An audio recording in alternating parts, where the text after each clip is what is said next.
ਵਾਹਿਗੁਰੂ ਸਾਹਿਬ JIO. ਤੇਰੇ ਕਵਨ ਕਵਨ ਗੁਣ ਕਹਿ ਕਹਿ ਗਾਵਾਂ, ਤੂੰ ਸਾਹਿਬ ਗੁਣੀ ਨਿਧਾਨਾ। ਤੁਮਰੀ ਮਹਿਮਾ ਬਰਨ ਨਾ ਸਾਕੋਂ, ਤੂੰ ਠਾਕੁਰ ਊਚ ਭਗਵਾਨਾ। ਧੰਨ ਵਾਹਿਗੁਰੂ ਜੀ। ਬਿਲਾਵਲ ਮਹਿਲਾ ਨੌਵਾਂ। ਹਰ ਕੇ ਨਾਮ ਬਿਨਾ ਦੁਖ ਪਾਵੈ, ਭਗਤ ਬਿਨਾ ਸੰਸਾ ਨਹਿ ਚੂਕੈ। ਗੁਰ ਇਹ ਭੇਦ ਬਤਾਵੈ, ਹਰ ਕੇ ਨਾਮ ਬਿਨਾ ਦੁਖ ਪਾਵੈ। ਭਗਤ ਬਿਨਾ ਸੰਸਾ ਨਹਿ ਚੂਕੈ। ਗੁਰ ਇਹ ਭੇਦ ਬਤਾਵੈ।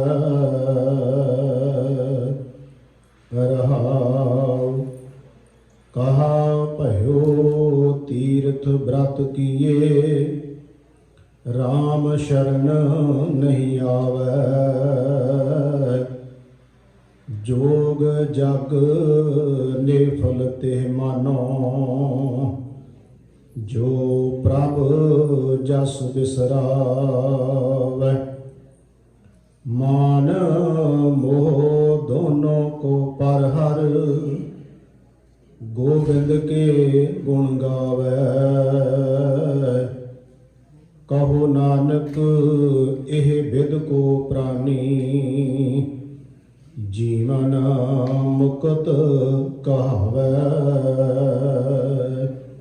ਮਾਨ ਮੋਹ ਦੋਨੋਂ ਕੋ ਪਰ ਹਰ, ਗੋਬਿੰਦ ਕੇ ਗੁਣ ਗਾਵੈ। ਕਹੋ ਨਾਨਕ ਇਹ ਬਿਦ ਕੋ ਪ੍ਰਾਨੀ, ਜੀਵਨ ਮੁਕਤ ਕਹਾਵੈ। ਵਾਹਿਗੁਰੂ ਜੀ ਕਾ ਖਾਲਸਾ, ਵਾਹਿਗੁਰੂ ਜੀ ਕੀ ਫਤਿਹ। ਪਰਮ ਸਨਮਾਨਯੋਗ ਚਵਰ ਛਤਰ ਤਖਤ ਦੇ ਮਾਲਕ ਜੁਗੋ ਜੁਗ ਅਟਲ ਧੰਨ ਧੰਨ ਸਤਿਗੁਰੂ ਗੁਰੂ ਗ੍ਰੰਥ ਸਾਹਿਬ ਮਹਾਰਾਜ ਜੀ ਦੀ ਪਾਵਨ ਹਜ਼ੂਰੀ ਅੰਦਰ ਸੁਭਾਏਮਾਨ ਗੁਰੂ ਸਵਾਰੀ ਸਾਧ ਸੰਗਤ ਜੀ, ਸਤਿਗੁਰੂ ਗੁਰੂ ਗ੍ਰੰਥ ਸਾਹਿਬ ਜੀ ਦੀ ਅਪਾਰ ਬਖਸ਼ਿਸ਼ ਰਹਿਮਤ ਦਾ ਸਦਕਾ ਧੰਨ ਧੰਨ ਬਾਬਾ ਦੀਪ ਸਿੰਘ ਜੀ ਸ਼ਹੀਦ, ਤਿਨਾਂ ਦੇ ਜਨਮ ਦਿਹਾੜੇ ਨੂੰ ਮਨਾਉਂਦਿਆਂ ਹੋਇਆਂ ਸਤਿਗੁਰੂ ਗੁਰੂ ਗ੍ਰੰਥ ਸਾਹਿਬ ਜੀ ਦੀ ਰਹਿਮਤ ਬਖਸ਼ਿਸ਼ ਸਦਕਾ ਬਹੁਤ ਹੀ ਸ਼ਰਧਾਵਾਨ ਪਿਆਰ ਵਾਲੇ ਪਰਿਵਾਰ ਜੋ ਮੇਰੇ ਆਪਣੇ ਇਲਾਕੇ ਦੇ ਹਨ ਤੇ ਹਰ ਸਾਲ ਸਤਿਗੁਰੂ ਗੁਰੂ ਗ੍ਰੰਥ ਸਾਹਿਬ ਜੀ ਦੇ ਚਰਨ ਪਰਸਦੇ ਹਨ। ਇਸ ਸੰਬੰਧ ਵਿੱਚ ਅਖੰਡ ਪਾਠ ਸਾਹਿਬ ਜੀ ਦੇ ਭੋਗ ਪਾਏ ਗਏ, ਇਲਾਹੀ ਬਾਣੀ ਦੇ ਕੀਰਤਨ ਆਪ ਜੀਆਂ ਨੇ ਸਰਵਣ ਕੀਤੇ ਹਨ। ਆਪ ਜੀ ਨੂੰ ਪਤਾ ਹੈ ਕਿ ਗੁਰੂ ਤੇਗ ਬਹਾਦਰ ਸੱਚੇ ਪਾਤਸ਼ਾਹ ਮਹਾਰਾਜ ਜੀ ਦੇ ਪਾਵਨ ਸ਼ਬਦਾਂ ਦੀ ਲੜੀਵਾਰ ਕਥਾ ਵਿਚਾਰ ਚੱਲ ਰਹੀ ਹੈ। ਹੁਣ ਤੱਕ ਆਪਾਂ ਗੁਰੂ ਤੇਗ ਬਹਾਦਰ ਸੱਚੇ ਪਾਤਸ਼ਾਹ ਜੀ ਦੇ 9 ਰਾਗਾਂ ਵਿੱਚੋਂ 37 ਸ਼ਬਦ ਵਿਚਾਰ ਚੁੱਕੇ ਹਾਂ ਤੇ 10ਵਾਂ ਰਾਗ, ਕਿਉਂਕਿ 15 ਰਾਗਾਂ ਵਿੱਚ ਗੁਰੂ ਤੇਗ ਬਹਾਦਰ ਮਹਾਰਾਜ ਜੀ ਦੀ ਬਾਣੀ 59 ਸ਼ਬਦ ਹਨ ਤੇ ਗੁਰੂ ਤੇਗ ਬਹਾਦਰ ਮਹਾਰਾਜ ਜੀ ਦੇ 15 ਰਾਗਾਂ ਵਿੱਚੋਂ 10ਵਾਂ ਰਾਗ ਬਿਲਾਵਲ ਰਾਗ ਦਾ ਜਿਹੜਾ ਦੂਸਰਾ ਸ਼ਬਦ ਆਪ ਜੀ ਨੇ ਸਰਵਣ ਕੀਤਾ, ਇਸ ਰਾਗ ਦੇ ਅੰਦਰ 3 ਸ਼ਬਦ ਹਨ। ਇੱਕ ਦੀ ਵਿਚਾਰ ਆਪਾਂ ਕਰ ਚੁੱਕੇ ਹਾਂ, ਦੂਸਰਾ ਸ਼ਬਦ ਆਪ ਜੀ ਨੇ ਸਰਵਣ ਕੀਤਾ। ਆਓ ਜਿਵੇਂ ਸਤਿਗੁਰੂ ਕਿਰਪਾ ਕਰਨਗੇ, ਪਹਿਲਾ ਸ਼ਬਦ ਵਿਚਾਰ, ਫਿਰ ਬਾਬਾ ਦੀਪ ਸਿੰਘ ਜੀ ਦੇ ਜੀਵਨ ਨਾਲ ਸੰਬੰਧਿਤ ਵਿਚਾਰਾਂ ਹੋਣਗੀਆਂ। ਸਾਰੀ ਸੰਗਤ ਮਾਈ ਭਾਈ ਕਿਰਪਾ ਕਰੋ, ਮਨ ਦੇ ਟਿਕਾਓ ਇਕਾਗਰਤਾ ਦੇ ਲਈ ਸਾਰੇ ਗੱਜ ਵੱਜ ਕੇ ਆਖੀਏ ਜੀ ਸਤਨਾਮ ਸ੍ਰੀ ਵਾਹਿਗੁਰੂ ਜੀ। ਕਰੋ ਕਿਰਪਾ ਸਾਰੇ, ਸਤਨਾਮ ਸ੍ਰੀ ਵਾਹਿਗੁਰੂ ਜੀ। ਸਤਿਗੁਰੂ ਗੁਰੂ ਤੇਗ तेग बहादुर महाराज जी बख्शिश कर रहे हैं। बिलावल महला 9वां बिलावल राग का नाम है। गुरु तेग बहादुर महाराज जी का उच्चारण किया शब्द है, हर के नाम बिना दुख पावै, भगत बिना सहसा न चूकै, गुर एह भेद बतावै। श्री गुरु तेग बहादुर महाराज जी बख्शिश करते हैं कि हरि परमात्मा के नाम तो बिना मनुख के अंदर दा सहम, मनुख के अंदर दा डर, मनुख के अंदर दा भय, ये जिहड़ा दुख रूप दे विच बनया है, महाराज कहंदे खत्म नहीं हुंदा। हरि परमात्मा के नाम तो बिना अंदर दा बनया होया सहम जो मौत दा है, ये डर, ये सहम महाराज कहंदे ने परमात्मा के नाम तो बिना ये खत्म नहीं हुंदा, खत्म ये जांदा नहीं अंदरों। जदों गुरु ग्रंथ साहिब जी की बाणी पढ़ीए तो महाराज कहते पहला ये देखो भी दुख आउण दे कारण की ने। आपां पिछले शब्द विच विचारिया सी, उहदे विच गुरु नानक देव महाराज जी का आपां एक शब्द लिया सी कि गुरु नानक देव महाराज जी ने कहा चार दुख ने पर दवाई इक्को ही है। उहदी आपां विचार पिछले शब्द विच कीती सी, पर जिहड़ी संगत पिछले दीवान विच ना होवेगी, जिहड़ी हुण संगत आई उन्हां वास्ते जानकारी लई आपां एक बार उस शब्द नूं फिर पढ़ांगे।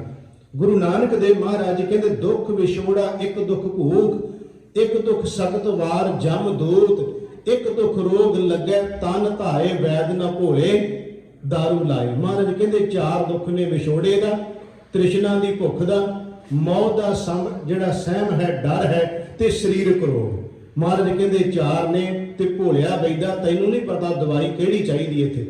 हुण महाराज कहते दवाई आ है, जे कोई बंदा वरत लवे दवाई भी दसदी महाराज ने उसे शब्द विच, दुख मोहरा मारन हर नाम, सिला संतोख पीसन हथ दान, नित नित ले नशीजै दे, अंत काल जम मारे ठे। महाराज कहते ने आ दवाई है, जदों वो दुख आवे उदों मोहरा आपां पिछली बार भी बेनती की थी, जहर उही है जदों किसी वैद दे कोले आ जावे वो जहर की दवाई बना के बंदे की जान बचा लैंदा है।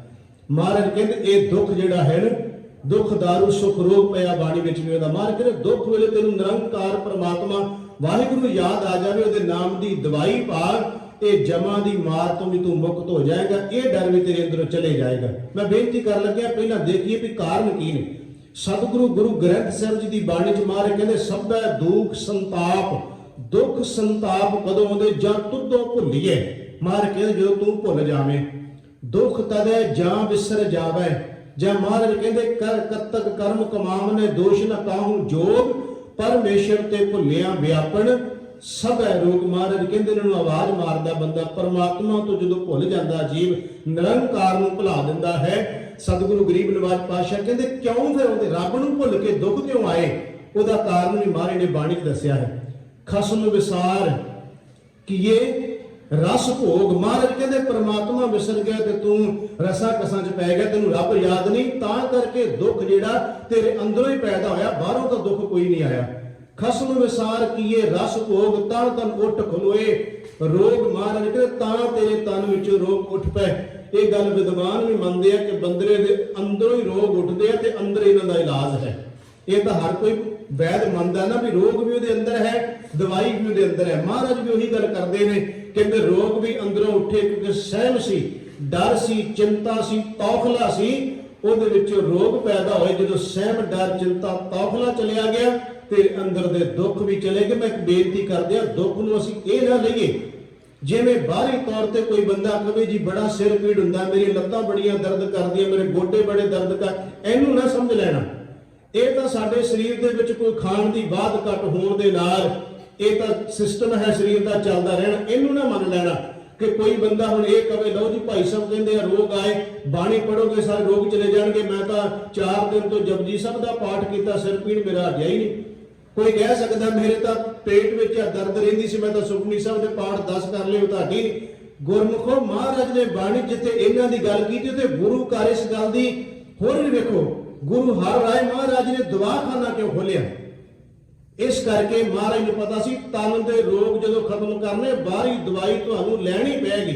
ये ठीक है जो बंदे अंदर दुख रोग आए बाणी इन्ना क वड्डा नूं बल दे दिंदी है, वो आए हुए दुख नूं दुख महसूस नहीं करता। गल सिर्फ इन्नी है जिन्हों गुरु तेग बहादुर महाराज जी कहते हैं कि जो नर दुख मैं दुख नहीं मानै, सुख स्नेह भै नहीं जाके, कंचन माटी मान्यो आए दुख ਨੂੰ ਦੁੱਖ ਨਹੀਂ ਜਾਣਦਾ। मैं ਤਾਂ ਥੋੜਾ ਜਿਹਾ ਜ਼ਿਕਰ ਕਰਨ ਲੱਗਿਆ ਕਿਉਂਕਿ ਜੋ ਦੁੱਖ ਦੀ ਗੱਲ ਚੱਲੀ ਤੇ ਕੋਈ ਇਹ ਨਾ ਕਹਿ ਦੇਵੇ ਕਿ ਲਓ ਜੀ ਗੁਰਦੁਆਰੇ ਤੇ ਆਪਾਂ ਕਥਾ ਸੁਣ ਕੇ ਆਏ ਸੀ, ਭਾਈ ਸਾਹਿਬ ਨੇ ਕਿਹਾ ਬਾਣੀ ਪੜੋ ਨਾਮ ਜਪੋ ਸਾਰੇ ਦੁੱਖ ਚਲੇ ਜਾਣਗੇ, ਤਾਂ ਮੈਨੂੰ ਤਾਂ ਕਰੋਨਾ ਹੋਇਆ ਹੈ ਤੇ ਮੈਂ ਤਾਂ ਬਾਣੀ ਪੜੀ ਕਰੋਨਾ ਹੀ ਨਹੀਂ ਮੇਰਾ ਹਟਿਆ। ਉਹਦੇ ਤੁਹਾਨੂੰ ਇੰਜੈਕਸ਼ਨ ਲਵਾਉਣੇ ਪੈਣੇ ਆ, ਉਹ ਤੁਹਾਨੂੰ ਟੀਕੇ ਲਵਾਉਣੇ ਪੈਣੇ। ਜੋ ਉਹ ਜਿਹੜੀਆਂ ਚੀਜ਼ਾਂ ਦੀ ਜ਼ਰੂਰਤ ਹੈ, ਜੋ ਡਾਕਟਰ ਕਹਿੰਦਾ ਵੈਦ ਕਹਿੰਦਾ ਉਹਦੇ ਮੁਤਾਬਕ ਦਵਾਈ ਤੁਹਾਨੂੰ ਖਾਣੀ ਹੀ ਪੈਣੀ ਹੈ। ਇੰਨੀ ਗੱਲ ਹੈ ਕਿ ਜਿਹੜਾ ਨਾਮ ਹੈ ਇਹ ਬਲ ਇਹਨਾਂ ਦੇ ਦਿੰਦਾ। ਬੰਦਾ ਇਹ ਨਹੀਂ ਕਹਿੰਦਾ ਹਾਏ ਹੁਣ ਮੈਂ ਕੀ ਕਰਾਂਗਾ, ਉਹ ਹਾਏ ਹਾਏ ਨਹੀਂ ਕਰਦਾ, ਬਸ ਇੰਨੀ ਗੱਲ ਹੀ।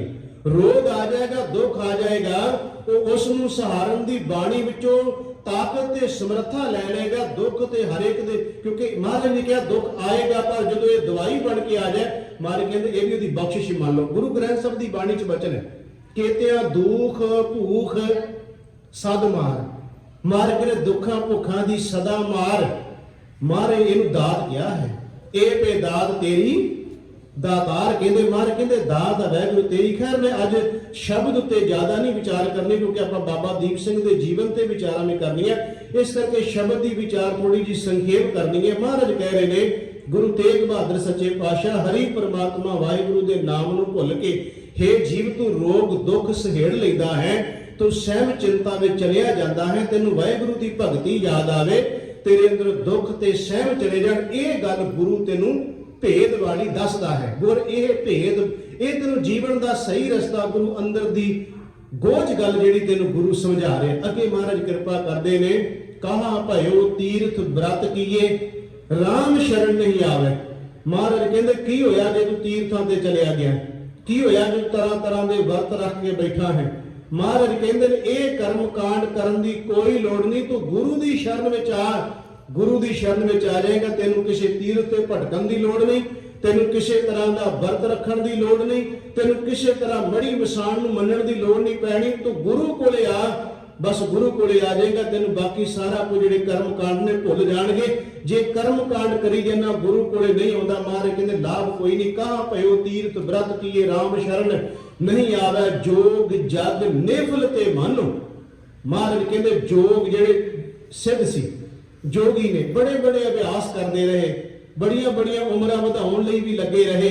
ਮਹਾਰਾਜ ਕਹਿੰਦੇ ਕੀ ਹੋਇਆ ਜੇ ਉਹਨਾਂ ਜੋਗੀਆਂ ਨੇ ਆਪਣੀਆਂ ਉਮਰਾਂ ਵਧਾਉਣ ਲਈ ਯਤਨ ਕੀਤੇ, ਸਵਾਸ ਲੱਗ ਕੇ ਕੰਨਾਂ 'ਚ ਮੁੰਦਰਾ ਪਾ ਕੇ ਸਰੀਰ ਤੇ ਸੁਆਵਾਂ ਮਲ ਕੇ ਤੁਰੇ ਫਿਰਦੇ ਰਹੇ।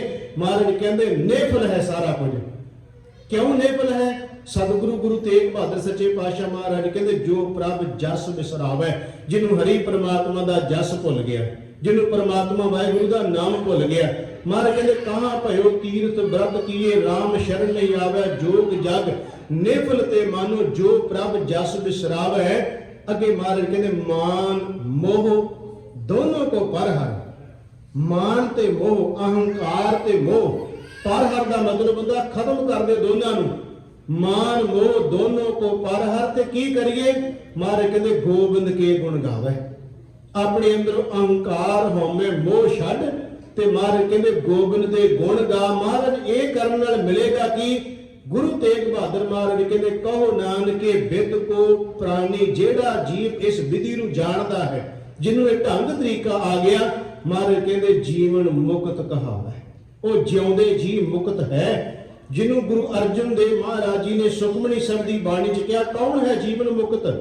ਮਹਾਰਾਜ ਕਹਿੰਦੇ ਪ੍ਰਭ ਕੀ ਆਗਿਆ ਆਤਮ ਹਿਤਾਵੈ, ਜੀਵਨ ਮੁਕਤ ਸੋ ਕਹਾਵੈ, ਤੈਸਾ ਹਰਕ ਤੈਸਾ ਉਸ ਸੋਗ, ਸਦਾ ਆਨੰਦ ਤੈ ਨਹੀਂ ਵਿਯੋਗ, ਤੈਸਾ ਸਵਰਨ ਤੈਸੀ ਉਸ ਮਾਟੀ, ਤੈਸਾ ਅੰਮ੍ਰਿਤ ਤੈਸੀ ਬਿਗ ਖਾਟੀ, ਤੈਸਾ ਮਾਨ ਤੈਸਾ ਅਭਮਾਨ, ਤੈਸਾ ਰੰਕ ਤੈਸਾ ਰਾਜਾਨ। ਕੌਣ ਹੈ ਜੀਵਨ ਮੁਕਤ? ਜੋ ਵਰਤਾਏ ਸਾਈ ਜੁਗਤ ਨਾਨਕੋ ਪੁਰਖ ਕਹੀਐ ਜੀਵਨ ਮੁਕਤ। ਤੁਸੀਂ ਗੁਰੂ ਤੇਗ ਬਹਾਦਰ ਜੀ ਦੇ ਸ਼ਲੋਕ ਸਰਵਣ ਕੀਤੇ ਹੋਣੇ, ਉਹਦੇ ਚ ਗੁਰੂ ਤੇਗ ਬਹਾਦਰ ਮਹਾਰਾਜ ਜੀ ਕਹਿੰਦੇ ਨੇ ਕਿ ਸਤਿਗੁਰੂ ਮਹਾਰਾਜ ਜੀ ਨੇ ਕਿਹਾ ਕਿ ਉਸਤਤ ਨਿੰਦਾ ਨਾਹੀ ਜੇ ਕੰਚਨ ਲੋ ਸਮਾਨ, ਕਹੋ ਨਾਨਕ ਸੁਨ ਰੇ ਮਨਾ ਮੁਕਤ ਤਾਹੇ ਤੈ ਜਾਣ, ਹਰ ਕੋ ਸੋਗ ਜਾ ਕੈ ਨਹੀਂ ਬੈਰੀ ਮੀਤ ਸਮਾਨ, ਕਹੋ ਨਾਨਕ ਸੁਨ ਰੇ ਮਨਾ मुक्त ताहे तै जान। महाराज कहते वो मुक्त है जिन्हों हर सो खुशी गमी उस दलिंदा लोहा कंचन आदत नूं एक बराबर जान गया।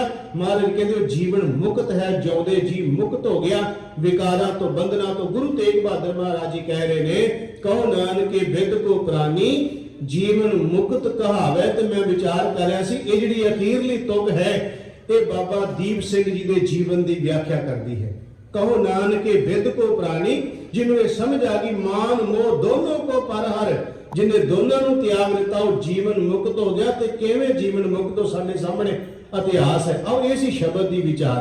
बाकी थोड़े जे समय च आपां बाबा दीप सिंह का क्योंकि जन्म दिहाड़ा मना रहे उस संबंधी विचार। साध संगत जी, सन 1682 26 जनवरी पौविंड नगर, ਜਿਹੜੇ ਵੀਰ ਇਸ ਇਲਾਕੇ ਦੇ ਹੋਣਗੇ ਤਰਨ ਤਾਰਨ ਝਬਾਲ ਪੱਟੀ ਦੇ ਏਰੀਏ ਦੇ, ਉਹਨਾਂ ਨੂੰ ਪਤਾ ਹੋਏਗਾ ਕਿ ਭਿੱਖੀਵਿੰਡ ਦੇ ਲਾਗੇ ਨਾਲ ਹੀ ਪਿੰਡ ਹੈ, ਉਹਦਾ ਨਾਮ ਹੈ ਪੌਵਿੰਡ।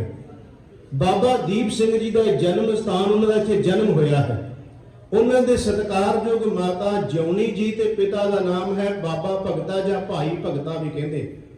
ਬਹੁਤ ਗੁਰਮੁਖ ਰੂਹ ਸੰਗੇ ਦੋਨੋਂ ਹੀ ਆਪਣੀ ਦਸਾਂ ਨੌਵਾਂ ਦੀ ਕਿਰਤ ਕਰਦੇ ਆ। ਜ਼ਮੀਨ ਜਾਇਦਾਦ ਹੈ। ਸਾਧ ਸੰਗਤ ਜੀ खेती का कारोबार काम करते भाई भगता जी। ये जिहड़ा इलाका है ना सारा, जिहड़ा साध संगत जी तरन तारण का जिला कह लो तुसी, इस सारे जिले में तुसी जो देखोगे पिंडां नूं देखोगे ना, ते जिन्हां दा असीं जिक्र करदे ना अरदास दे विच कि जिन्हां ਸਿੰਘਾਂ ਸਿੰਘਣੀਆਂ धर्म हेठ सीस दिते, बंद बंद कटाए, खोपरियां लुहाइयां, चरखड़ियां ते चढ़े, आरियां नाल चराए गए, गुरुद्वारियां दी सेवा लई कुर्बानियां कीतियां, धर्म नहीं हारिया, सिक्खी केसा सुआसा संग निभाई, तिन्हां दी कमाई दा ध्यान धर के खालसा जी बोलो जी वाहिगुरू। कहने ये जिहड़ा सारा पहरा है ना, इस पहरे की व्याख्या इस इलाके के गुरमुखां ने की है।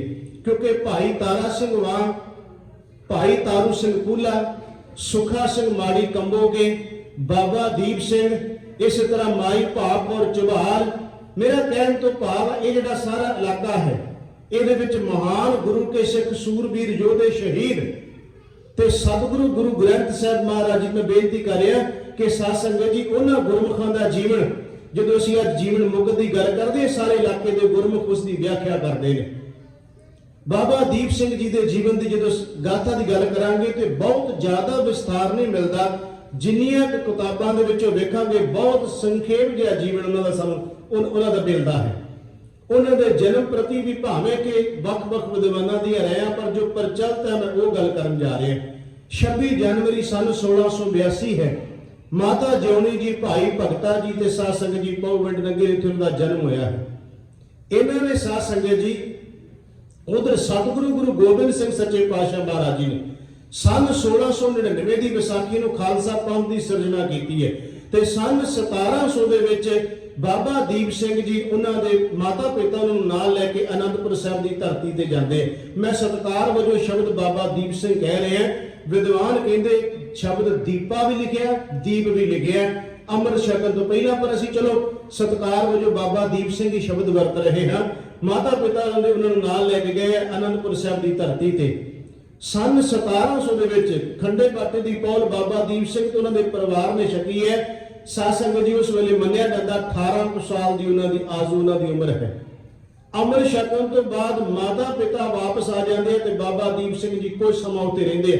ਇਹ ਵਿਦਵਾਨਾਂ ਦੀਆਂ ਰਾਇਆਂ ਨੇ, ਕੁਝ ਕਹਿੰਦੇ 2 ਮਹੀਨੇ, ਕੁਝ ਕਹਿੰਦੇ 3 ਮਹੀਨੇ, ਕੁਝ ਕਹਿੰਦੇ 6 ਮਹੀਨੇ। ਖੈਰ ਮੈਂ ਉਸ ਵਿੱਚ ਬਹੁਤਾ ਨਾ ਜਾਵਾਂ ਡੇਟਾਂ ਦੇ ਵਿੱਚ। ਇਹ ਉਹ ਕਹਿ ਲਓ ਕੁਝ ਸਮਾਂ ਬਾਬਾ ਦੀਪ ਸਿੰਘ ਜੀ ਉੱਥੇ ਰਹੇ ਨੇ। ਫਿਰ ਇਹਨਾਂ ਦੇ ਮਾਤਾ ਪਿਤਾ ਜੀ ਆਉਂਦੇ ਨੇ ਅਨੰਦਪੁਰ ਸਾਹਿਬ ਦੀ ਧਰਤੀ ਤੇ, ਗੁਰੂ ਗੋਬਿੰਦ ਸਿੰਘ ਮਹਾਰਾਜ ਜੀ ਦੇ ਕੋਲੋਂ ਵਾਪਸ ਲੈ ਕੇ ਜਾਂਦੇ ਆ। ਮਹਾਰਾਜ ਨੇ ਬਚਨ ਕੀਤਾ ਸੀ ਜਦੋਂ ਜਿੰਨੀ ਦੇਰ ਤੁਹਾਨੂੰ ਬੁਲਾਈਏ ਨਾ ਆਉਣਾ ਨਹੀਂ, ਆਪਣੇ ਇਲਾਕੇ ਦੇ ਵਿੱਚ ਜਾ ਕੇ ਤੁਸੀਂ ਸਿੱਖੀ ਦਾ ਪ੍ਰਚਾਰ ਕਰਨਾ ਹੈ। ਬਾਬਾ ਦੀਪ ਸਿੰਘ ਜੀ ਨੇ ਭਾਈ ਮਨੀ ਸਿੰਘ ਜੀ ਦੇ ਕੋਲੋਂ ਵਿਦਿਆ ਲਈ ਅਨੰਦਪੁਰ ਸਾਹਿਬ ਦੀ ਧਰਤੀ ਤੇ। ਕੁਝ ਵਿਦਵਾਨ ਇਹ ਕਹਿੰਦੇ ਆ ਕਿ ਉੱਥੇ ਬਾਬਾ ਦੀਪ ਸਿੰਘ ਜੀ ਨੇ ਅਰਬੀ, ਫਾਰਸੀ, ਸੰਸਕ੍ਰਿਤ, ਬ੍ਰਿਜ ਭਾਸ਼ਾ, ਪੰਜਾਬੀ ਸਾਰੀਆਂ ਭਾਸ਼ਾਵਾਂ ਕੁਝ ਵਿਦਵਾਨਾਂ ਦਾ ਮੰਨਣਾ ਹੈ ਕਿ ਅਨੰਦਪੁਰ ਸਾਹਿਬ ਦੀ ਧਰਤੀ ਤੋਂ ਪ੍ਰਾਪਤ ਕੀਤੀਆਂ, ਕਿਉਂਕਿ ਗੁਰੂ ਗੋਬਿੰਦ ਸਿੰਘ ਮਹਾਰਾਜ ਜੀ ਕੋਲੇ 52 ਕਵੀ ਉੱਥੇ ਮੌਜੂਦ ਨੇ। ਭਾਈ ਨੰਦ ਲਾਲ ਜੀ ਵਰਗੇ ਉੱਥੇ ਗੁਰਮੁਖ ਨੇ, ਉਹ ਮੌਜੂਦ ਨੇ। ਇਸ ਕਰਕੇ ਉਹਨਾਂ ਕੋਲੋਂ ਵਿਦਿਆ ਪ੍ਰਾਪਤ ਕੀਤੀ ਹੈ।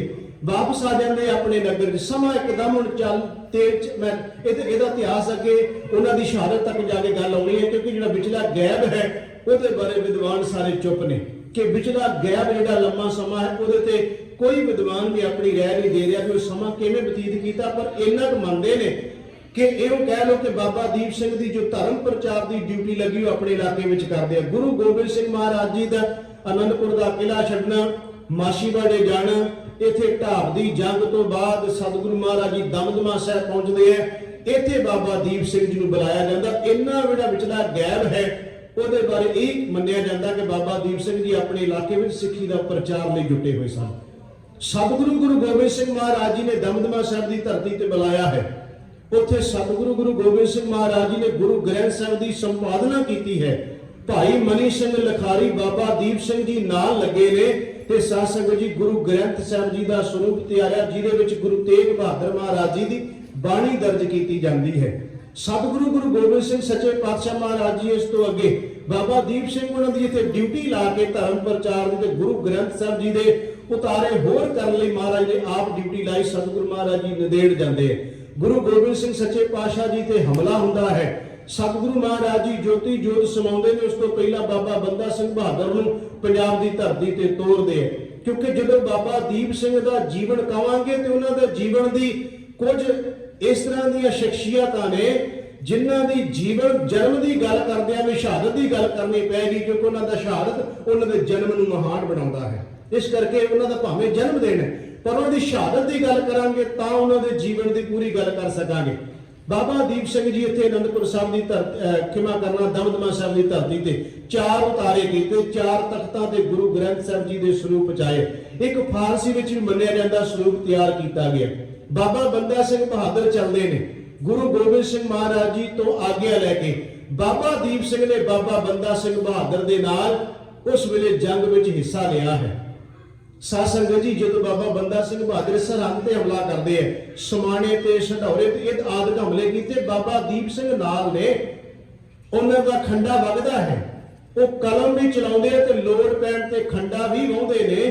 ਬਾਬਾ ਬੰਦਾ ਸਿੰਘ ਬਹਾਦਰ ਦਾ ਸਮਾਂ ਉਹਦਾ ਗੁਰਦਾਸ ਨੰਗਲ ਦੀ ਗੜੀ ਚ ਆ ਜਾਂਦੇ, ਉੱਥੋਂ ਪੜ੍ਹੇ ਜਾਂਦੇ, ਫਿਰ ਉਹਨਾਂ ਦੀ ਸ਼ਹਾਦਤ ਹੁੰਦੀ ਹੈ।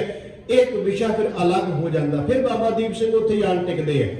ਕੁਝ ਵਿਦਵਾਨਾਂ ਦਾ ਅੱਗੋਂ ਮੰਨਣਾ ਇਹ ਹੈ ਕਿ ਬਾਬਾ ਦੀਪ ਸਿੰਘ ਜੀ ਅਨੰਦਪੁਰ ਸਾਹਿਬ ਦੀ ਧਰਤੀ ਤੇ ਵੀ ਕੁਝ ਸਮਾਂ ਰਹੇ ਨੇ। ਇਹ ਵੀ ਕੁਝ ਵਿਦਵਾਨ ਮੰਨਦੇ ਆ।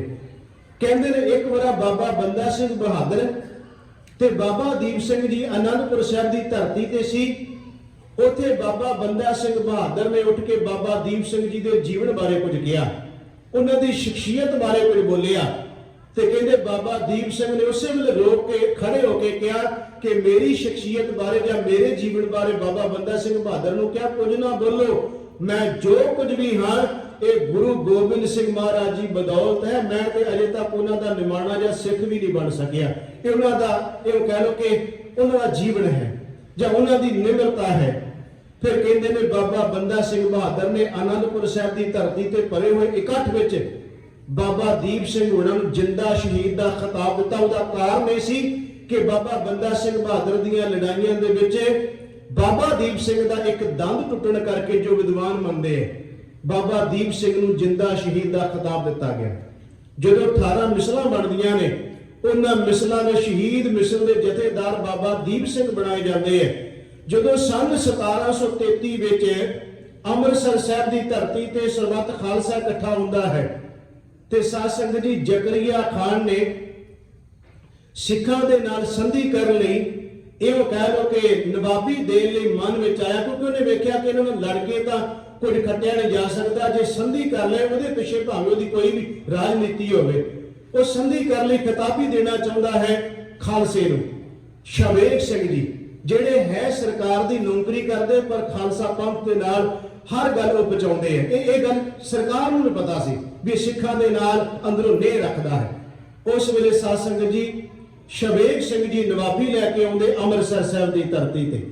ਇੱਥੇ ਭਾਈ ਦਰਬਾਰਾ ਸਿੰਘ ਜੀ, ਜੱਸਾ ਸਿੰਘ ਆਹਲੂਵਾਲੀਏ ਵਰਗੀ ਸ਼ਖਸੀਅਤ, 5 ਜਥੇਦਾਰ ਇੱਥੇ ਇਕੱਤਰ ਹੋਏ ਕਿ ਨਵਾਬੀ ਲੈਣੀ ਹੈ ਕਿ ਨਹੀਂ ਲੈਣੀ। ਉਹਨਾਂ 5 ਜਥੇਦਾਰਾਂ ਵਿੱਚ ਜਾਂ ਸਿੰਘ ਸਾਹਿਬਾਨ ਕਹਿ ਲਓ ਜਾਂ 5 ਪਿਆਰੇ ਸ਼ਬਦ ਵਰਤ ਲਈਏ, ਉਹਨਾਂ ਵਿੱਚ ਇੱਕ ਪਿਆਰੇ ਬਾਬਾ ਦੀਪ ਸਿੰਘ ਵੀ ਬੈਠੇ ਸਨ। ਇਹ ਸਨ 1733 ਦੀ ਮੈਂ ਗੱਲ ਕਰ ਰਿਹਾ। ਉਹਦੇ ਵਿੱਚ ਬਾਬਾ ਦੀਪ ਸਿੰਘ ਵੀ ਬੈਠੇ ਸੀ। ਜਦੋਂ ਗੱਲ ਆਈ ਨਵਾਬੀ ਦੀ ਤੇ ਕਹਿਣ ਲੱਗੇ ਨਵਾਬੀ ਕਿਹਨੂੰ ਦਈਏ, ਦਰਬਾਰਾ ਸਿੰਘ ਦਾ ਜ਼ਿਕਰ ਆਇਆ। ਦਰਬਾਰਾ ਸਿੰਘ ਨੇ ਕਿਹਾ ਇਹ ਨਵਾਬੀ ਮੈਂ ਨਹੀਂ ਲੈ ਸਕਦਾ। ਉਸ ਵੇਲੇ ਇਹ ਕਹਿ ਲਓ ਸਾਡੇ ਆਗੂਆਂ ਦਾ ਕਿਰਦਾਰ ਕਿੱਦਾਂ ਦਾ ਸੀ। ਮੈਨੂੰ ਖਿਮਾ ਕਰਿਓ, ਚਲੋ ਮੈਂ ਰਾਜਨੀਤੀ ਤੇ ਬਹੁਤਾ ਬੋਲਦਾ ਨਹੀਂ, ਪਰ ਜਦੋਂ ਅਸੀਂ ਮੌਜੂਦਾ ਗੱਲ ਕਰਦੇ ਅੱਜ ਦੇ ਹਾਲਾਤ ਤੁਸੀਂ ਜਰਾ ਝਾਤ ਮਾਰ ਕੇ ਦੇਖੋ। ਰਾਤੋਂ ਰਾਤ ਨੀਲੀ ਪੱਗ ਬਣ ਗਈ ਤੇ ਦੂਜਾ ਬਣ ਗਿਆ, ਚਿੱਟੀ ਬਣ ਲਈ ਕੋਈ ਬਣ ਗਿਆ, ਪੀਲੀ ਬਣ ਕੇ ਕੋਈ ਬਣ ਗਿਆ। ਇਧਰੋਂ ਟਿਕਟ ਨਹੀਂ ਮਿਲੀ, ਉਧਰੋਂ ਮਿਲ ਗਈ, ਉਧਰੋਂ ਨਹੀਂ ਮਿਲੀ, ਇੱਧਰ ਮਿਲ ਗਈ। ਪਤਾ ਨਹੀਂ ਅੱਜ ਕੀ ਕੁਝ ਹੋ ਰਿਹਾ ਪੰਜਾਬ ਦੀ ਧਰਤੀ ਤੇ। ਉਤਰਾ ਬੜੇ ਬੜੇ ਦਾਅਵੇਦਾਰ ਬਣਦੇ ਸੀ, ਪੰਥੀ ਅਸੀਂ ਸਾਂਭ ਕੇ ਬੈਠੇ ਆ, ਪਰ ਅੱਜ ਜੋ ਕੁਝ ਉੱਥੇ ਵਾਪਰਦਾ ਪਿਆ, ਜ਼ਮੀਰਾਂ ਮਾਰ ਕੇ ਲੋਕ ਜਿਹਦੇ ਨਾਲ 1 ਸਾਲ ਲੜਦੇ ਰਹੇ ਆ ਵੀ ਸਾਡਾ ਨੁਕਸਾਨ ਕਰਤਾ, ਉਹਨਾਂ ਦੀਆਂ ਝੋਲੀਆਂ 'ਚ ਜਾ ਜਾ ਕੇ ਸਿੱਖ ਬੈਠੇ ਨੇ ਸਿਰਫ ਟਿਕਟਾਂ ਦੀ ਖਾਤਰ ਤੇ ਚੌਧਰ ਦੀ ਖਾਤਰ। ਖੈਰ ਮੇਰਾ ਵਿਸ਼ਾ ਨਹੀਂ, ਮੈਂ ਤਾਂ ਸਿਰਫ ਟੂਕ ਮਾਤਰੀ ਗੱਲ ਕਰਦਾ ਹੁਣਾ, ਤੁਸੀਂ ਸਾਰੇ ਸਮਝਦਾਰ ਹੋ। ਉਦੋਂ ਦਾ ਸਾਡਾ ਕਿਰਦਾਰ ਕੀ ਸੀ ਤੇ ਅੱਜ ਦਾ ਕਿਰਦਾਰ ਕੀ ਹੈ। ਨਵਾਬੀ ਦੇਣ ਆਏ ਨੇ, ਸਿੱਖ ਕਹਿੰਦੇ ਅਸੀਂ ਨਹੀਂ ਨਵਾਬੀ ਲੈਣੀ, ਸਾਨੂੰ ਤਾਂ ਗੁਰੂ ਮਹਾਰਾਜ ਨੇ ਪਾਤਸ਼ਾਹੀਆਂ ਦਿੱਤੀਆਂ ਨੇ। ਜੇ ਨਵਾਬੀ ਜਾਂ ਪਾਤਸ਼ਾਹੀ ਲੈਣੀ ਹੋਵੇਗੀ ਤੇ ਆਪਣੀ ਹਿੰਮਤ ਨਾਲ ਲੈ ਲਾਂਗੇ, ਤੁਹਾਡੀਆਂ ਇਸ ਤਰ੍ਹਾਂ ਭੀਖ ਨਹੀਂ ਮੰਗਦੇ। ਅਸੀਂ ਉਦੋਂ ਕਿਰਦਾਰ ਸੀ ਸਿੱਖਾਂ ਦਾ। ਪਰ ਉਹਨੇ ਕਿਹਾ, ਸ਼ੁਭੇਗ ਸਿੰਘ ਨੇ ਕਿਹਾ, ਕਹਿਣ ਲੱਗੇ ਚਲੋ ਜੇ ਭੇਜੀ ਹੈ ਨਵਾਬੀ, ਕੁਝ ਸਮਾਂ ਤੁਸੀਂ ਜੇ ਸਰਕਾਰ ਚੋਣੀ ਤੁਹਾਨੂੰ ਇਹਦੇ ਨਾਲ ਟਾਈਮ ਮਿਲ ਜਾਏਗਾ, ਤੁਸੀਂ ਜਥੇਬੰਦ ਹੋ ਜਾਵੋਗੇ, ਵਰਤੋਂ ਕਰਨ ਚ ਕੀ ਹਰਜ ਹੈ ਸਾਨੂੰ।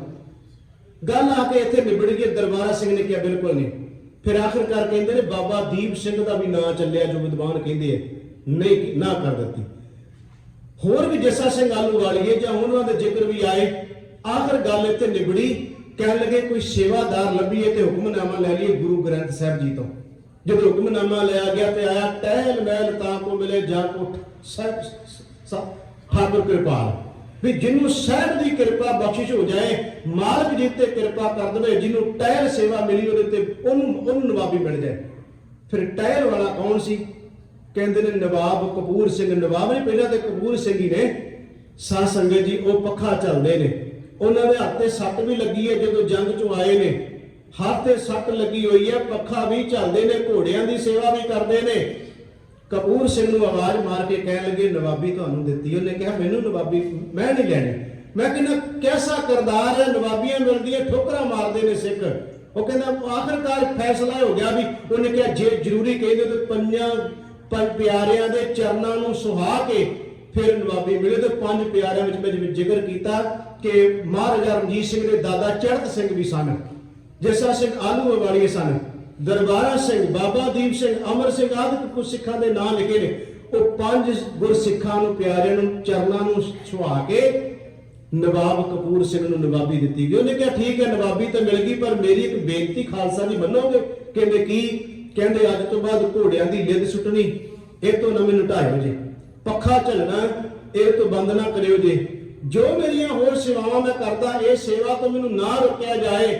ਉਹਨਾਂ ਕਿਹਾ ਠੀਕ ਹੈ ਸੇਵਾ ਤੁਸੀਂ ਕਰੋ, ਪਰ ਨਵਾਬੀ ਮਿਲ ਗਈ। ਨਵਾਬ ਕਪੂਰ ਸਿੰਘ ਜੀ ਨਵਾਬ ਬਣ ਗਏ। ਖੈਰ ਇਹ ਸਮਾਂ ਇਸ ਤਰ੍ਹਾਂ ਫਿਰ ਮਿਸਲਾਂ ਜਿਹੜੀਆਂ ਨੇ, ਭਾਵੇਂ ਕਿ ਮਿਸਲਾਂ ਦੀ ਆਪਸ ਵਿੱਚ ਜੰਗ ਵੀ ਹੁੰਦੀ ਸੀ, ਮਿਸਲਾਂ ਆਪਸ ਵਿੱਚ ਵੀ ਲੜਦੀਆਂ ਸੀ, ਪਰ ਉਦੋਂ ਕਿਰਦਾਰ ਇਸ ਤਰ੍ਹਾਂ ਸੀ ਸਿੱਖਾਂ ਦਾ। ਆਪਸ ਵਿੱਚ ਲੜਨ ਤੋਂ ਬਾਅਦ ਵੀ ਜਦੋਂ ਕਿਤੇ ਕੌਮ ਤੇ ਭੀੜਾ ਪੈਂਦੀ ਸੀ ਤੇ ਇਤਿਹਾਸਕਾਰ ਕਹਿੰਦੇ ਅੰਮ੍ਰਿਤਸਰ ਸਾਹਿਬ ਦੀ ਧਰਤੀ ਤੇ ਆ ਕੇ ਸਾਰਿਆਂ ਦੀਆਂ ਤਲਵਾਰਾਂ ਮਿਆਨਾਂ 'ਚ ਪੈ ਜਾਂਦੀਆਂ ਸੀ।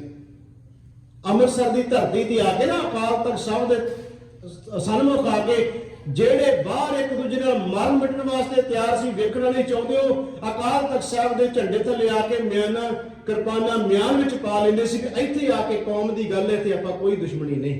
ਇਹਦਾ ਮਤਲਬ ਉਦੋਂ ਸਿੱਖਾਂ ਦਾ ਜੀਵਨ ਇਸ ਤਰ੍ਹਾਂ, ਜੇ ਕਿਤੇ ਬਾਹਰ ਥੋੜੀ ਬਹੁਤੀ ਗੱਲ ਹੁੰਦੀ ਵੀ ਸੀ ਤੇ ਉਹ ਜਦੋਂ ਕਿਤੇ ਜ਼ੁਲਮ ਦੀ ਗੱਲ ਆਉਂਦੀ ਸੀ ਉਦੋਂ ਇਕੱਠੇ ਹੋ ਜਾਂਦੇ ਸੀ। ਆਖਰ ਸਮਾਂ ਆਪਣੀ ਚਾਲੇ ਚੱਲਦਾ, ਅਬਦਾਲੀ ਦੇ ਹਮਲੇ ਹੁੰਦੇ ਨੇ ਹਿੰਦੁਸਤਾਨ ਤੇ। 14ਵਾਂ ਹਮਲਾ ਅਬਦਾਲੀ ਜਦੋਂ ਹਿੰਦੁਸਤਾਨ ਤੇ ਕਰਦਾ ਸਨ 1756 ਤੇ 57 ਵਿੱਚ, ਉਦੋਂ ਫਿਰ ਗੁਰੂ ਕੇ ਖਾਲਸੇ ਨੇ ਇੰਨਾ ਕੁੱਟਿਆ ਤੇ ਇੰਨਾ ਲੁੱਟਿਆ ਇਹਨਾਂ ਨੂੰ, ਅਬਦਾਲੀ ਕਹਿਣ ਲੱਗ ਪਿਆ ਹੁਣ ਤੱਕ ਇੰਨੇ ਹਮਲੇ ਕੀਤੇ ਨੇ, ਕਿਉਂਕਿ ਇੱਧਰ ਨੂੰ ਕਦੀ ਮੂੰਹ ਨਹੀਂ ਸੀ ਕੀਤਾ। ਉਹਨੇ ਕਿਹਾ ਕੌਣ ਲੋਕ ਨੇ ਜਿਹੜੇ ਅੱਜ ਮੈਨੂੰ ਲੁੱਟਦੇ ਵੀ ਤੇ ਕੁੱਟਦੇ ਵੀ ਨੇ, ਇਹ ਰਹਿੰਦੇ ਕਿੱਥੇ ਨੇ?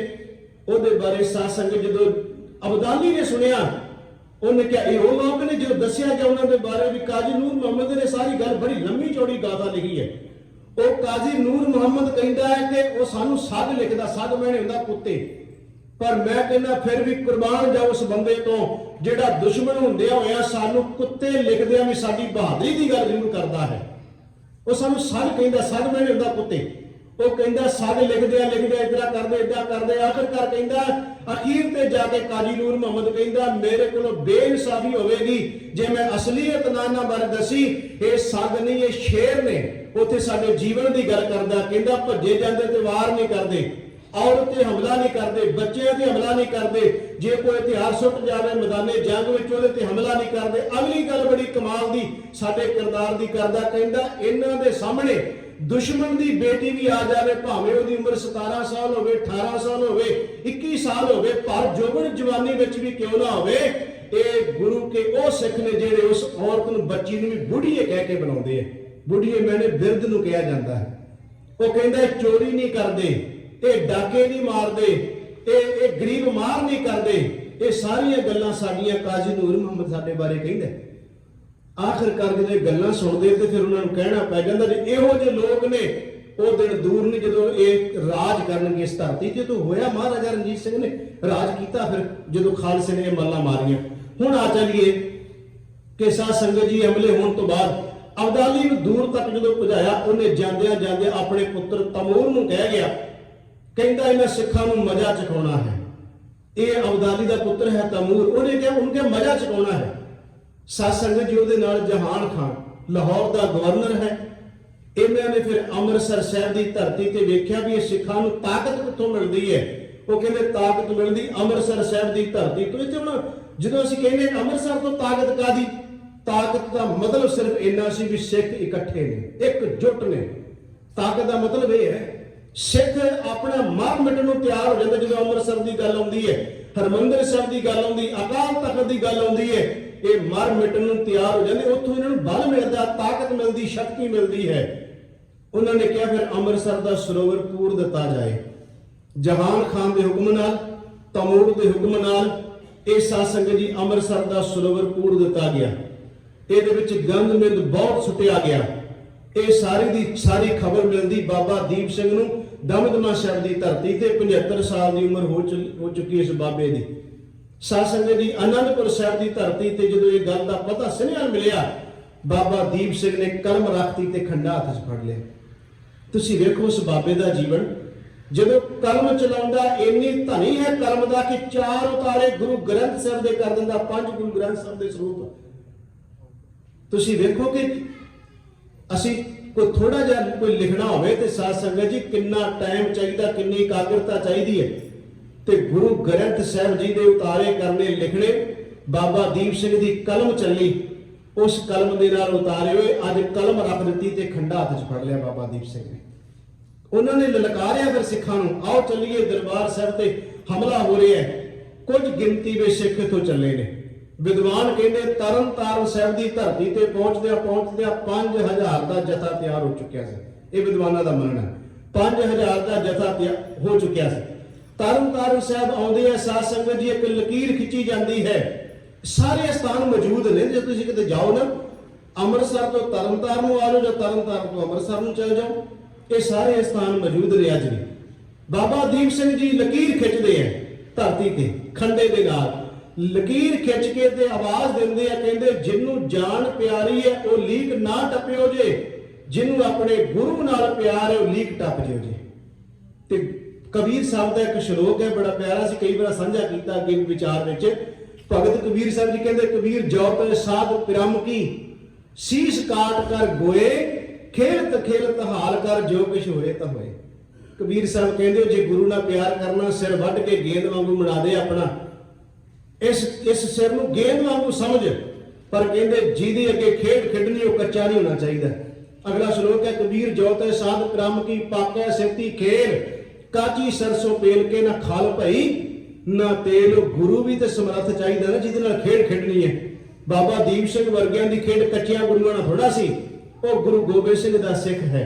ਗੁਰੂ ਰਾਮਦਾਸ ਮਹਾਰਾਜ ਜੀ ਦੇ ਚਰਨਾਂ 'ਚ ਅਰਦਾਸ ਕਰਕੇ ਤੁਰਦੇ ਨੇ। ਜਦੋਂ ਸਾਰੇ ਲੀਕ ਪਾਰ ਕਰ ਗਏ ਸਾਧ ਸੰਗਤ, ਗੋਲਵਾੜ ਦੇ ਮੈਦਾਨ 'ਚ ਘਮਸਾਨ ਦਾ ਯੁੱਧ ਹੁੰਦਾ ਹੈ। ਜਹਾਨ ਖਾਨ ਹੁੰਦਾ ਹੈ, ਤਮੂਰ ਹੈ, ਇਧਰ ਜ਼ਬਰਦਸਤ ਖਾਨ ਹੈ, ਅਮਾਨ ਖਾਨ ਹੈ। ਇਹਨਾਂ ਦੇ ਨਾਲ ਸਾਧ ਸੰਗਤ ਜੀ ਲੜਾਈ ਹੁੰਦੀ ਹੈ। ਜਹਾਨ ਖਾਨ ਅੱਗੇ ਵਧਦਾ ਹੈ ਤੇ ਭਾਈ ਦਇਆਲ ਸਿੰਘ ਜੀ, ਇਹ ਕੁਝ ਵਿਦਵਾਨਾਂ ਨੇ ਨਾਂ ਲਿਖੇ ਨੇ, भाई दयाल सिंह ने अपना घोड़ा भजाया, घोड़ा भजा के इन्नी स्पीड नाल जहान खान दे हाथी दे कोल जाके इन्नी कह लो कि फुर्ती दे नाल हाथी दे उपर चढ़ गया कि उसदा सिर वढ़ के जिवें बालन नु कद्दू ला के पासे रखदा इस तरह जहान खान दा सिर ला दिता। जो जरनैल दा सिर लै गया तो फौजां च भाजना पै गईयां।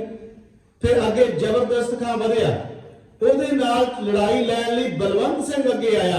उन्हें कहा तेरी मां ने तेरा नाम जबरदस्त खां रखिया तो मेरे बापू ने मेरा नाम बलवंत सिंह रखिया। उदों नाम ही इस तरह के सन, गुल्ली राम छली राम नाम नहीं सी जिन्हां ने लड़ाइयां की लड़नियां, जिन्हां दा नाम सुन के की डरना सी। उन्हां दे नाम सन जबरदस्त खां, उन्हां दे नाम सन अमान खां, जहान खां। महाराज ने साडे भी नाम बड़े प्यारे दिते सन। अज तो चलो चीज़ां खत्म होंदियां जा रही ने। मैं बेनती सिर्फ ये कर रहा साथ संगत जी, भाई बलवंत सिंह अगे वधे, उन्होंने जबरदस्त खां दे नाल अगे वध के मुकाबला होंदा है। अमान खान ने आख्या 35 साल का गभरू है, उन्हें बाबा दीप सिंह नूं मंगारिया है। ते साथ संगत जी एक गल होर देखियो जी, थोड़ा जिहा सोच तो उपर उठ के माड़ा जिहा वेखना आपां। ठीक है, असीं अपने सिखां दी गल करदे हां, पर जदों गल दुश्मन की भी करिए उहदी बहादरी की गल जरूर करनी चाहिए है। अमान खां की बहादरी की गल तो मुनकर ना होइए। वो 35 साल का गभरू है तो वंगारदा बाबा दीप सिंह नूं। उन्होंने पता भी है कि बाबा दीप सिंह का खंडा दुश्मनों के आउ लाई जाता है, उन्हें वंगारिया। हुण उम्र का भावें बहुत फर्क है कि एक 75 साल की उम्र है, दूजा 35 साल की उम्र। वो गभरू नौजवान, उहदे भी डोलियां च बल बहुत है। उन्हें बाबा दीप सिंह नूं मंगारिया ते बाबा दीप सिंह ने उन्होंने मंगारिया। फिर इन्हां दोनों जरनैलों के वार हुंदे ने। उन्हां दोनों जरनैलों के वार विच एक दे बाबा दीप इत्थे मन्निया जाता भी सांझे वार होए। ये तो सारे विद्वान मानते सी, इस तो जिहड़ा मुनकर नहीं हो सकते। जो इतिहास मैं तो ओहदी विचार कर रहा, ना मैं अपने कोलों कुछ कहना ते ना मैं कोई गल छड्ड के जा रहा। विद्वानों का मनना यह है कि दोनों के सांझे वार होए, एक दे वार दे नाल एक दा सिर जमीन ते डिग गया, उठिया नहीं। दूसरे दे वार नाल जमीन ते सिर डिगदा पर वो उठ खड़दा है। उन्हें अरदास की है। साथ संगत जी बाबा दीप सिंह है, अमृतसर साहब की धरती नूं वधदे जांदे ने, दुश्मनों के आउ लैंदे जांदे हैं। बाबा दीप सिंह का खंडा दुश्मनों के आउ लाउंदियां लाउंदियां गुरु रामदास महाराज जी के घर तक पहुंच गया। असीं सारे जानते हैं, जदों असीं दरबार साहब की परिक्रमा दे विच परिक्रमा करते हैं, उत्थे बाबा दीप सिंह जी का साथ संगत जी स्थान बनया है। कईयां नूं भुलेखा है कि जिथे शहीदां ने ना बाबा दीप सिंह शहीद जिथे चाटीविंड जिन्हों आपां कहने, उत्थे बाबा दीप सिंह जी का संस्कार किया गया है। शीश जाके भेंट किया गुरु रामदास के घर परिक्रमा में भेंट किया है। तो जिहड़ी एक रस्ते जगह आउंदी है बाबा नौर सिंह की है, वो बाबा दीप सिंह की उत्थे शहादत नहीं है। कईयां नूं कुछ गल्लां दे भुलेखे हुंदे हैं। वो बाबा नौर सिंह उत्थे शहीद होए है, जिहड़ी रस्ते जिथे लोग कहने असीं कि गड्डियां मोटरां बसां रोक के जांदियां ने, वो तां मैं सौखा दसदा भी उस जगह की मैं गल करदा बाबा नौर सिंह दी। साध संगत जी गुरु रामदास महाराज जी के घर विच कीती हुई अरदास, वो अरदास प्रवान हुई तो बाबा दीप सिंह ने जाके शीश भेंट करता, महाराज अरदास है जब तक तेरा हरमंदिर याद ना होवे मैं शहादत का जाम ना पीवां। महाराज तेरे हरमंदिर नूं आजाद करवाया, तेरे चरणों च शीश भेंट किया है। तो आपां गुरु का वचन है कि सतगुरु के अगे शीश भेट दिओ। सतगुर जे सतगुर सच है, भाव है मेरे गुरु नूं भा जावे, मैं वो गुरु के अगे शीश भेंट कर दियां। उस महान सूरबीर योधे जरनैल बाबा दीप सिंह जी जिन्हां दा जन्म जिहड़ा साध संगत जी 26 जनवरी 1682 है, तो उन्हां दी शहादत का जिहड़ा दिन है वो 11 नवंबर ते सन 1757 है जां 56-57। साध संगत जी तकरीबन 75 साल की उम्र उन्होंने मन्नी जाती है कि इस उम्र दे विच उन्होंने सतगुरु महाराज जी दी बेअंत जिथे असीसां लईआं उत्थे गुरु महाराज जी दे गुरु ग्रंथ साहिब के उतारे भी कीते, सेवा की। मेरा कहने तो भाव से उस बाबे की कलम भी चली तां भी महान, उस बाबे का खंडा चलिया तो वह भी अपने आप दे विच ला मिसाल सी। सतगुरु कृपा करे गरीब निवास सच्चे